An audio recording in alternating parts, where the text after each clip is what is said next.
Analogy solve করব। Analogy সলভটা কিভাবে হয়? ফার্স্ট কথা হচ্ছে অ্যানালজির শুরুতে যে দুটো ওয়ার্ড থাকবে, দুটো থাক, তিনটা থাক, যাই থাক, এই ২ টা ওয়ার্ডের মধ্যে এমন একটা রিলেশন তৈরি করে নিব, যে রিলেশনটা দিয়ে একটাই উত্তর পাওয়া যাবে। সেম রিলেশনের।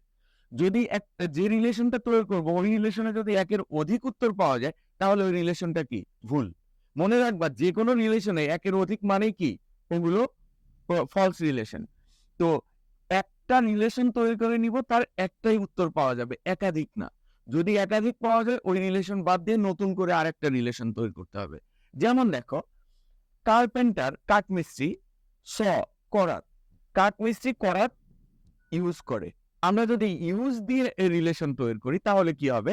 কার্পেন্টার করাত ইউজ করে, পেইন্টার ব্রাশ ইউজ করে, স্টেনোগ্রাফার টাইপরাইটার ইউজ করে, লয়ার ব্রিফ দেয় ইউজ করে না, সিভেস্টেস সিজার ইউজ করে। তো রানার রান ইউজ করে না, দৌড়ায়। তো আমরা একই রিলেশনে উত্তর পাচ্ছি কয়টা? ১, ২, ৩টা। তার মানে এই রিলেশনটা ভুল। ইউজের যে রিলেশন এটা ভুল।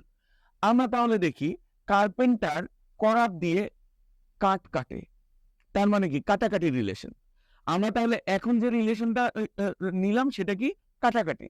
কার্পেন্টার দিয়ে করাত দিয়ে কাঠ কাটে। পেইন্টার ব্রাশ দিয়ে কি কাটে? কাটে না। বাদ। স্টেনোগ্রাফার টাইপরাইটার দিয়ে লেখে, কাটে? কাটে না। লয়ার ব্রিফ দেয়, কাটে না।